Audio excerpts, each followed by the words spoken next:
Good afternoon, YouTube. This is Chuck, and it's Wednesday, March 12th, 2025. About 2 o'clock in the afternoon, and this is kind of a cloudy, gloomy day here. It rained all night, and tomorrow it's supposed to have another storm come through, and we're liable to get some snow. But it's been a little while since I brought you a Bigfoot Stuff video. I know some of you have been really wanting some of that, and there's been an awful lot going on, and I tried initially trying to make notes, and quite frankly, I got kind of overwhelmed. So I'm going to bring you one, but I'm not going to tell you everything that happened. I'm going to just kind of hit some high spots, but I am going to tell you some stuff that some pretty important, amazing stuff that have just occurred within the last, within the last week. And so I've had a lot of people reach out to me, and I've managed to help people make contact with their local Sasquatch folks several different times the last couple of weeks. And there's a fellow up in Michigan, and a guy down in Alabama, and then a guy in eastern Tennessee. And it's just been all pretty amazing walking them through the process. But probably one of the most interesting ones was a lady from western Nevada, right south of Reno, right along the California line. And I helped her make contact, and that's pretty important, because I'm going to come back to that, and I'm going to call her Elaine. Well, the other thing's going on is my friend up in Utah. And so the bulk of this video is going to be talking about stuff that my friend up in Utah has experienced, I've experienced, and Elaine in western Nevada has experienced. And it's all pretty amazing. So in order to get you started, I'm not going to talk about not going to give you the whole background, because that'd be pretty lengthy, but my friend up in Utah has been doing this for about 10 months now. And last May, he was actually in contact with me, and he was going to drive all the way down from the Salt Lake City area to meet with me. Well, it turned out that I was going to go about halfway up there, and I went to a travel trailer rally in Kanab, Utah. And that's a little over 300 miles from here. And so he drove down from Salt Lake area, drove 300 miles down to Kanab. And we spent about 5 hours together sitting out in front of his motel room. And I kind of give him the way things are, and like I jokingly call it, the gospel according to Chuck, but just the way I thought things were working, and made some suggestions to him. Well, he went back home, and he started doing exactly what I told him to do. And he had some questions whether that was going to work or not, but by golly, it did. And he immediately made contact with a Sasquatch family that lived not too far from him, and got to know him pretty well. And there's a whole lot of behind the scenes on that one. But he has a gift for mind speak, and he's made some pretty remarkable encounters with them. And one of the most recent ones I've talked about in my recent videos was talking with a female named Jolene. And Jolene is in her late 30s, she told us, and she lives in Idaho. So kind of hold that thought for a minute, and let me take you and talk about the lady in Nevada. Well, a gentleman from just across the line, the California side, who's a friend of hers, he reached out to me and said that they were wanting to use what I had told them to do, and as soon as it got warm enough up there, they wanted to go out in the woods and start looking. Well, I know from history that the Lake Tahoe area is very, very active. I've heard tons of stories out of there. So I told him, I don't really think you need to go out there. Well, his friend, who turned out to be the lady I'm calling Elaine, she reached out to me as well. And she's been a medium for years and years. And she does readings and contacts people from the afterlife. And, whether you believe in that or not, it's up to you. But anyway, she's been doing that for a long time and been pretty successful at it. Well, she's been getting kind of messages from other entities as well. It kind of confused her a little bit. And so she was telling me, she contacted me as well. And she was telling me that she and her friend, they were going to, as soon as the weather cleared up there enough to do it, they were going to try to get out in the woods. And I told her, I said, I don't think you need to do that. So I asked her, I said, if you're looking out the window right now, can you see the mountains? Yes. We're right near the base of the mountains. Well, can you see cliffs? Yes. I said, well, they're probably there. You probably don't need to go anywhere. And on the spot, I walked her through the contact process, and she made contact with a little 14-year-old male who apparently been hanging around. His name was Bundle. Well, since then, and this happened, we're talking just 2-3 weeks ago, and since then, she's made remarkable contacts up there. And I'm going to get back to a little bit more of that. So now let's fast forward back again to Jolene. Well, my friend in Utah asked Jolene if she'd try to reach out and contact me. And she did. And I had contact with her. And Jolene has a kind of unique personality, and she's absolutely all business. And so she didn't talk very long, but it's kind of like, okay, we made contact, that's it. And she's gone. But I did make contact with her. Well, the lady over in Nevada, she wanted to know if possibly she could make contact with Jolene. And so we passed the message on to Jolene. And my friend in Utah I jokingly say he and Jolene had each other on speed dial, because it seemed like any time that he wanted to talk to her, she was right there. Well, so he asked her to talk to Elaine. So Elaine, she hadn't had anything happen. And so my friend asked Jolene again. Jolene said, I tried. But it didn't work. So I asked him, please keep trying. So anyway, so now, fast forward a little bit, and my friend up in Utah, and I've told you before why I call him that, but anyway, Jolene told him that something really important is going to happen, and that a council of elders wanted to meet with him. Well, that's pretty exciting. We know a little bit about their structure, and we know the Council of Elders is a pretty big deal. And so my friend and I, he and I are in contact several times a week, sometimes more than once a day.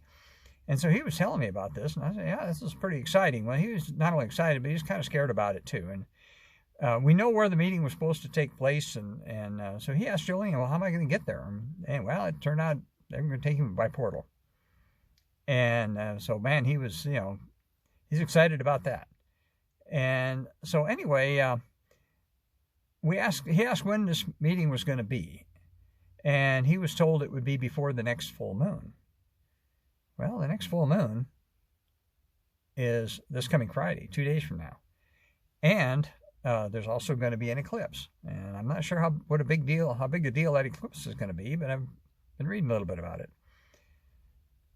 So, but what he was told through Jolene was that it was going to happen before the next full moon.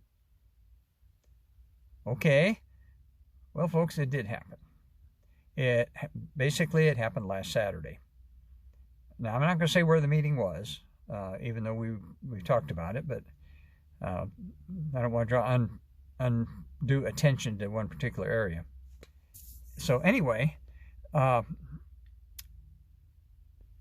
it turned out that just before this meeting was to be, then I started getting this weird feeling. I wasn't told anything directly, but I kind of got the feeling that, hey, I'm going to be somehow involved in this as well. But I wasn't sure how, and nobody gave me any specific instructions. But I had the overwhelming feeling that something was going to happen. Well, like I say, this event occurred last Saturday. And it occurred while both my friend from Utah and I were asleep, apparently. Not sure how they did it, or how the circumstances were, but whether they took us out of body or what they did. But somehow or other, when he woke up the next morning, which would have been Sunday morning, he just absolutely deep down inside knew that something had happened and things were different. And he was told that whatever that meeting was going to be life-changing. But when I woke up Sunday morning, I felt the same way. I felt that, there was just something different. I can't even really put my finger on what it was, but I felt different. And apparently, if nothing else, it was a download of some kind. And let me sidebar for a second and talk a little bit about mind speak. I'm going to get back to that a little bit later, but one of the things about mind speak sometimes is one of the forms of mind speak is when all of a sudden you suddenly discover that you know something, but you don't know how you know it. And, and there's absolutely no way in the world you can prove that it happened, but there's no way in the world anybody can prove it didn't either. And so that was kind of what the deal was there. Well, we compared notes the next day, but he was told that he was going to be assigned a teacher. And the teacher that he was going to be assigned was named Roheen. And Roheen is 34 years old, male. And he lives up on the eastern slope of the Sierras, north and west of Lake Tahoe, but over in the California side is where he lives. And so Roheen kind of met with him and basically told him that my friend is that he has 12 students and my friend is one of them, and we got the impression the other 11 are young Sasquatches. Well, my friend asked, he says, well, can you reach out to Chuck? And so I guess Roheen decided, well, at least I'll give it a try. Well, 2 or 3 nights ago, I was sitting in the evening, I was sitting in my chair, and I got a very, very strong energy. And I reached out, and who was it? It was Roheen, and he did check in with me. And I guess it was kind of like a communications check to see if he could. And it wasn't there very long, but it was definitely him. So anyway, so he went back and told my friend in Utah that he had contacted with me, and so that was pretty exciting. Well, fast forward a couple of days, and Roheen was back, and Roheen told me that I was also going to be his student. And I asked him specifically, I said, well, you have 12 students now. Am I going to be another one? Yes. So apparently I'm going to be one of his students as well. And this is pretty remarkable stuff. So anyway, right after Roheen was there, I got another energy that was similar, but it was just a little bit different, that it made me think it was a different individual. And I reached out to that individual. I said, who is it? Who am I speaking with? Well, it was a female named Ventara. And Ventara told me that she was 37. And then she told me that she's Roheen's older sister and that she would be assisting him. Very, very powerful energy. And got a distinct impression this was a gal not to be trifled with. So now I've got both another person going to teach me, and I've also got a helper, an assistant, who's going to be helping him. Well, Roheen and my friend from Utah, they kind of hit the ground running. And one of the things that they did was he started telling my friend about things that they're capable of doing and demonstrating some of that. And one of the things, they are capable of riding on board. Some people call it hitchhiking, and seeing things through your eyes. And I've talked about that before.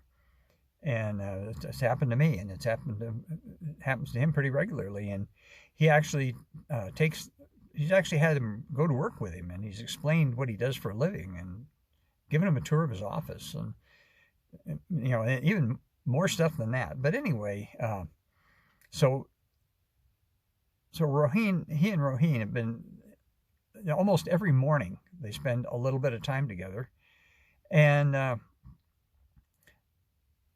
Roheen kind of explains to him a little bit about what capabilities they have, and he's learned quite a bit of that from the family group that he lives near, and they've kind of almost adopted him. And I've told before, he has a young one named Lewis that kind of hangs around him, and Lewis has been remarkably candid about explaining about how they live and how they travel, and even into such things as the shape-shifting. And Lewis is able to shape-shift into 2 or 3 different things. Well, in the process of all this, I don't know whether you call it vetting or what, about when my friend was going to go in front of the council, one of the things that happened at his house was kind of interesting. And he was at work, and his wife was home, and she got a knock on the door, and it was a young man came to the door, and he was asking her a few questions about something. Well, my friend's wife is part Native American, and she's pretty savvy, and she detected what she called a very strange kind of energy from this young man, and she identified it as non-human. That this individual that was standing in front of her talking with her was not what he seemed. And of course, the first thing you think of there, of course, you think is something bad. So anyway, he didn't feel threatening or anything. He didn't threaten her. She didn't feel threatened or anything, but he just did not feel like like there was human energy there. And so anyway, in the process, after all this stuff, my friend just offhandedly asked Roheen, I said, was that you at my house the other day? Yes. Well, now we've heard of them shape-shifting into humans. And apparently that was part of the vetting process or something. And so now, the plot gets thicker, as they say. So anyway, just, I believe it was yesterday morning, or maybe it was this morning, time tends to run together, but my friend was telling me that Roheen was there for an early morning lesson. And what he did is he kind of allowed my friend to see through his eyes. And the very first thing they did is they were walking down what looked like a little country road.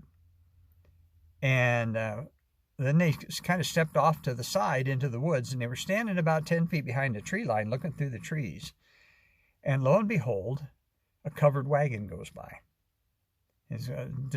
My friend described it as like a Conestoga wagon, and the people in the wagon were wearing period correct clothing and all this kind of stuff. And so he asked Roheen, is this real? Is this something that actually happened? Yes. Well, you're not that old. Does that mean that you can share memories of things that happened in the past? Yes. So then the next thing is my friend says he is like he's in a spaceship and he's looking at a planet. And the planet that he's looking at is huge. And it's like he's in a ship orbiting this planet. And he said it looked, from what he's seen pictures of, it looked like Jupiter. So he asked Roheen, is this Jupiter? Yes. So my friend asked him flat out, does this mean that you are able to travel to the past and you are able to travel in space? Yes. That was what he was illustrating to him. Well, I've heard of the traveling in the past before, but I hadn't heard of the other. So this is, we're talking pretty amazing stuff. Now, that was yesterday morning, now that I think of it. And this morning, my friend was pretty excited to tell me that his lesson this morning, Roheen was there. And basically, Roheen had my friend view life from the eyes of a hummingbird. And they flew up to a flower, and my friend says the flower was absolutely huge. But he said he could feel the temperature, and he could feel the air on its wings. And he said, and ironically, he was hungry, because apparently the hummingbird was hungry. But he actually allowed my friend to see the world, if you will, as a hummingbird sees it. And that was his lesson for this morning. Now, is that stuff pretty amazing? Now let's switch over. Let's switch over to my friend from Nevada, Western Nevada, Elaine. Well, she contacted me as well, and she was pretty excited. She contacted me yesterday morning. It was kind of afternoon before I actually got a chance to get back with her. And she told me that she had been invited to appear in front of a council as well. And in her case, she actually was able to not only speak with them, but she was able to kind of almost like a visual, like visuals of it. And they introduced her to quite a number of them that live in that area, and including names. Well, the council consisted of 3 elders, and she was with them for about an hour, and she was able to ask some questions, and just totally remarkable stuff. I should have made notes, and I didn't, because some of the stuff that she asked them about. But one of the interesting things about that is the way they explained it to her. Is they explained to her that their people, we've always felt that, we know that they're not carbon-based life forms like we are, that they're kind of beings of energy and light, and it's been explained to us before that they can get most of their nourishment from the earth itself. They don't really have to eat. They do some, but they don't have to survive that way, because there's been all kinds of debate in the Bigfoot community about caloric intake for something that massive and this type of thing. Well, they told her a couple of things. They said that they don't necessarily have to eat, but they also explained to her how they are one with the earth, and the earth is a living organism, and they are one with the earth, and they can assume basically whatever form they wish. And the way they described it, and we describe it as shape-shifting, they described it as they will just be something. And the way they described it to her is they can go into a tree and be the tree. They can be an animal. They can basically assume any form that they wish. And they don't, shift molecules into that form somehow. They just be that form. Well, that was how Roheen was able to be in human form and talk to my friend's wife. Well, that stuff is pretty remarkable, and it's there's people that kind of think we all live in a movie like The Matrix, and this almost kind of sounds like that. And it's all absolutely remarkable stuff. And but they kind of explained to her how that part of it worked. And we are also getting that one of the reasons why they're telling us all this is because there's something going to happen real soon, and something major is going to happen. And I'm going to give you a date, but I'm not going to tell you what, because I'm not sure whether this date is right or not. But we're talking this Friday. We're talking March 14th. It's something major. We keep getting this date, March 14th. Don't know exactly what it's going to be, but there's something pretty significant, supposedly, is going to happen. And that's one of the reasons why they're all coming so forward about this. Another thing that I believe I got in a download, and it's one of those things that kind of, you know it, but you don't know how you know it. And one of the things that a lot of people that reach out to me, one of the things that they tell me is that they've been, all of a sudden they've had this absolute desire, or more than a desire, obsession to know more about the Sasquatch people. It's something they hadn't really thought about their whole life, and all of a sudden they got this unexplained interest, and they just felt that they compelled to learn more and know more. And that's what brought them to the various YouTube channels, and that's how they found me. And I've been told that over and over again. My friend from Utah originally told me that. Well, I kind of got the understanding that that's part of mind speak. And when they do that to you, that's the first attempt to make contact with you, is to impart or install in your brain somehow the absolute overwhelming desire to know more and to learn more about them. And that eventually, if you follow that twisty road, that'll eventually lead you to contact. It makes sense. Do I absolutely know that's true? Well, somehow I know it, but I don't know how I know it. And obviously can't prove it to anybody, but that's kind of what happened to me too, 15 years ago. And more and more people are getting drawn to that. And so, anyway, that's kind of the update that I have, and I think it's really exciting. I've been talking to quite a few people, and besides disseminating the information or the stuff that I know, and as we always say, there's things we know, there's things we think, and there's things we think we know, and trying to help these people get connected. Every time I talk to somebody, I get a little nugget of information back, and so it helps me.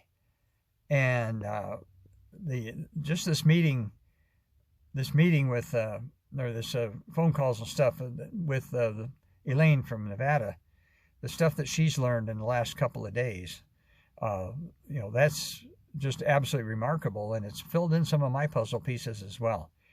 And of course, my job, I guess, is to bring it to you guys. So that's the most recent what's going on. Do I know what's going to happen here before the end of the week? No, I don't. Maybe nothing. I know there's supposed to be an eclipse, but there's some excitement building, and we don't know for sure what all it is. So my friend in Utah, actually, by the way, he actually made a trip up to Idaho to try to visit with Jolene. Well, the first trip he went up there, it was a little bit more into the backcountry than he had anticipated, and of course it's wintertime, and so he wasn't prepared very well, so he decided it would be better not to do it.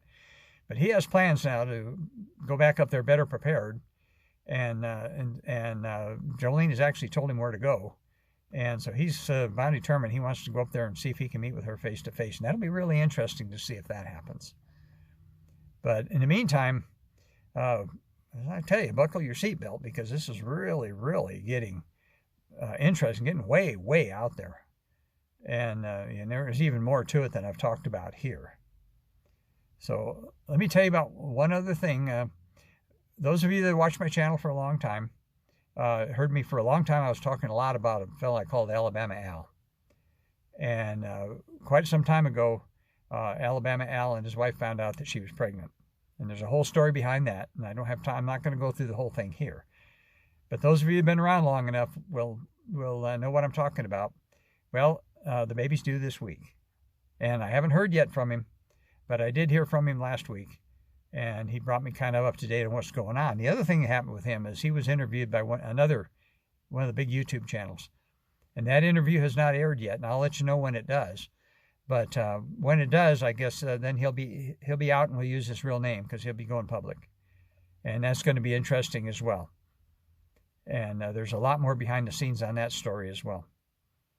So I guess that's you've been waiting for an update. That's the update. And so, as I always tell you, take care of each other and love each other. And it's a real mysterious world out there.